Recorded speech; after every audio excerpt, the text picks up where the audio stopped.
السلام علیکم. قاعدے کی تسبیح ہم پڑھ رہے تھے, اس کو دیکھ رہے تھے, اس کا ترجمہ. تو اس کا جو اگلا حصہ ہے السلام علینا وعلی عباد اللہ الصالحین. پہلے ہم نے کیا کیا؟ پہلے ہم نے اللہ تعالیٰ کو اپنے ریگارڈز, اپنی تمام عبادتیں, اپنے تمام پاکیزگیاں, اپنے تمام ہر قسم کی جو کچھ ہم نے کیا وہ سب اللہ تعالیٰ کو ڈیڈیکیٹ کر دیا. کہ ہم نے یا اللہ تعالیٰ ہم نے زبان سے جو کیا, ہم نے جسم سے جو کیا, ہم نے جیب سے اپنے مال سے جو کچھ بھی کیا, وہ آپ کے لیے ہم آپ کے حضور میں ہم پیش کر دیتے ہیں. تو وہ اللہ کے حضور سب کچھ پیش کرنے کے بعد ہم نے نبی کریم صلی اللہ علیہ وسلم کو ایک گزارش کی کہ السلام علیکہ ایھا النبی ورحمۃ اللہ وبرکاتہ. ہم نے نبی کریم صلی اللہ علیہ وسلم کو سلام پیش کیا, ہم ان کے دربار میں حاضر ہو گئے. اور اس کے بعد ہم کہہ رہے ہیں السلام علینا وعلی عباد اللہ الصالحین. اب ہماری اپنی ذات کا کوئی ہم فائدہ چاہ رہے ہیں, اور وہ کیا ہے؟ وہ سلامتی ہے. نماز میں ہم سلامتی مانگ رہے ہیں اپنے لیے. تو السلام علینا, السلام یعنی تمام سلامتی. سلام تو سلام ہے, تو السلام ال لگ گیا تو تمام آ گیا, تمام سلامتی. علینا وہی علی, یہ علینا دو سے ہے, علی جمع نا. تو علی کا مطلب اوپر یا پر, نا کا مطلب ہم. تمام سلامتی اوپر ہمارے, واہ اور اللہ پر یا اوپر. عباد اللہ, اللہ کا مطلب اللہ, اور عباد جو ہے وہ عبد کی جمع ہے. عبد کہتے ہیں بندے کو, اور عباد بندے. عبد ایک بندہ, عباد ایک سے زیادہ بندے. بندے اللہ کے الصالحین. الصالحین, یہ صالح جو ہے نا وہ اردو میں استعمال ہوتا ہے, تو صالح کی جمع صالحین ہے. یا ہم چلے صلح پسند, صلح پسند لوگ, اصلاح پسند لوگ.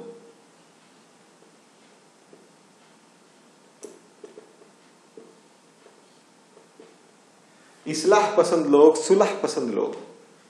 تو یہ الصالحین ہے.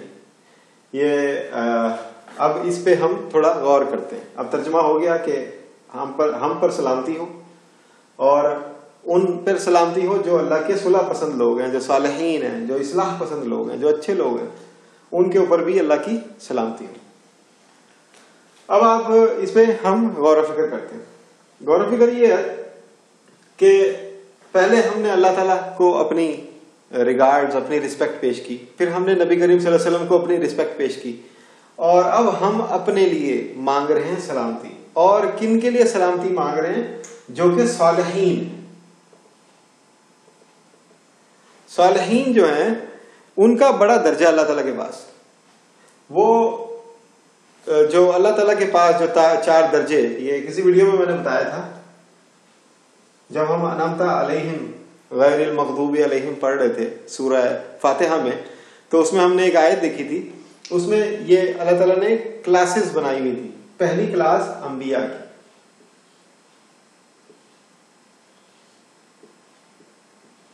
کہ اللہ تعالیٰ کے نزدیک جو سب سے بڑا درجہ ہے وہ انبیاء کا ہے, اور نبیوں میں نبی کریم صلی اللہ علیہ وسلم کا, انبیاء علیہ السلام.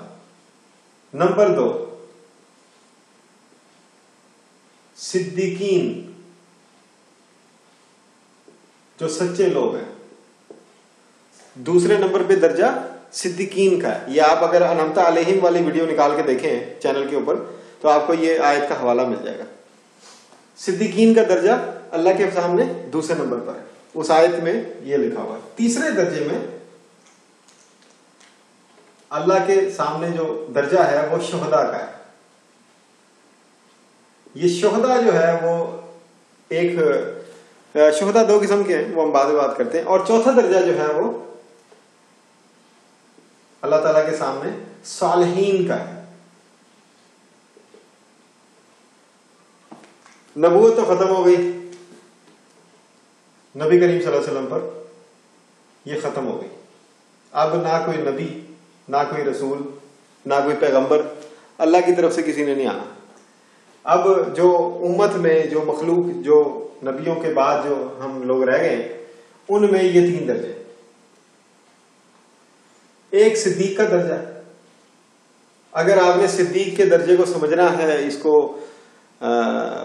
یعنی اس کے اوپر غور کرنا ہے, تو حضرت ابوبکر صدیق رضی اللہ تعالیٰ عنہ کی زندگی اور ان کے اخلاقیات, ان کے جو ماڈل ہے اس کو پڑھنے کے لیے کوئی کتاب آپ لے لیں, آپ کو سمجھ آ جائے گی صدیق کیا ہوتا ہے, یا حضرت عائشہ صدیقہ رضی اللہ تعالیٰ عنہ.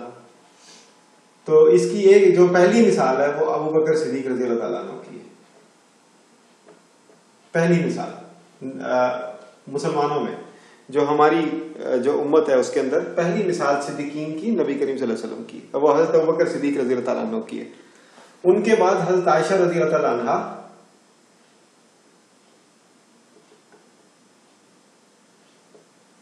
ان کی مثال ہے صدیقوں میں. اب یہ بڑی کیا کہتے ہیں خوش قسمتی والی بات ہے کہ باپ بھی صدیق ہے اور بیٹی بھی صدیق ہے.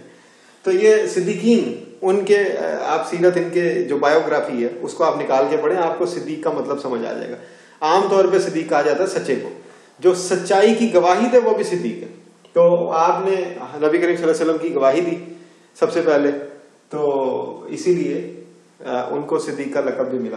جیسے معراج میں بھی آپ نے سب سے پہلے گواہی دی تھی.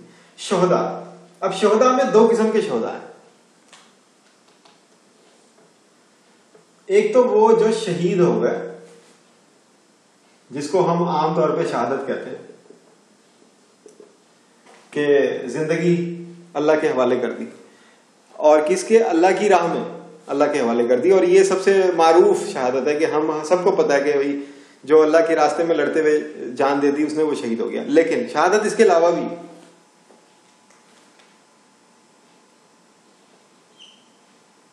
دیکھ کر گواہی دینا.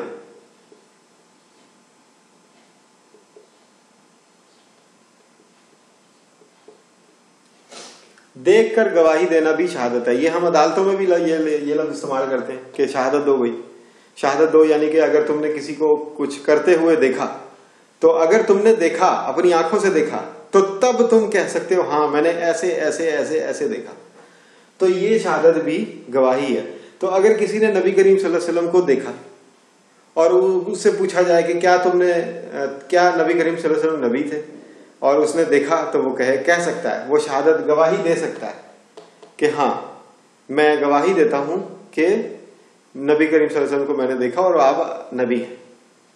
تو وہ شہادت, یہ ہم اس کو مزید ڈسکس کریں گے کیونکہ اس کے بعد آگے اشہد ان لا الہ الا اللہ و اشہد ان محمد عبدہ و رسولہ آ رہا ہے. تو یہ شہید جو ہے اس کے 2 درجے ہیں, ایک تو جان دینے والا اور ایک دیکھ کر گواہی دینے والا. اب یہ میں یہ نہیں کہہ رہا کون سا بڑا ہے کون سا چھوٹا ہے, لیکن یہ آپ کو 2 سائڈیں اس کی بتانی مقصود تھی, وہ میں نے بتا دی. اچھا, اب صالحین میں کہ جن کو نہ جان دینے کا موقع ملا, نہ جن کو دیکھ کر گواہی دینے کا موقع ملا, وہ کون لوگ ہیں؟ جو صلح پسند ہیں, اصلاح پسند ہیں, بھلائی کو پسند کرنے والے.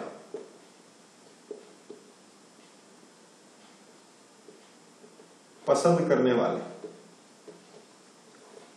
جو صلح کو پسند کرتے ہیں, جو اصلاح کو پسند کرتے ہیں, جو جھگڑا فساد نہیں کرتے, جو جھگڑا فساد پیدا نہیں کرتے, اگر ہو جائے تو اس کے اندر بہتری کر کے اس کو ختم کرتے ہیں, جو برائی کو ختم کرنے میں مدد کرتے ہیں, جو کسی کا نقصان نہیں کرنا چاہتے, جو اپنی ذات سے صفائی اور ستھرائی اور بھلائی کا آغاز کرتے ہیں. یہ نہیں کہ خود جھوٹ بول رہے ہیں اور دوسروں کے جھوٹ کو منع کر رہے ہیں, خود چوری کر رہے ہیں دوسروں کو چوری سے منع کر رہے ہیں. تو اس قسم کے وہ لوگ نہیں ہوتے, پہلے اپنی ذات کو صحیح کرتے ہیں پھر دوسروں کے لیے جو آسانیاں پیدا کرتے ہیں.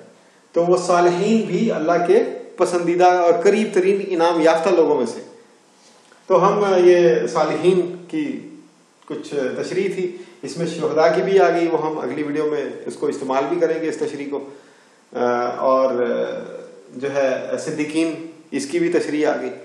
تو خیر یہ یہاں اس ویڈیو کو ختم کرتے ہیں. اگلی ویڈیو میں ہم اس سے آگے جو ہم نماز میں بیٹھ کر جو ہم پڑھتے ہیں اس کو ہم دیکھیں گے, اس کا معنی کیسے, اس کا ترجمہ کیسے ہے, اور ہم اس میں کیا غور و فکر کرنے والی بات ہے. شکریہ.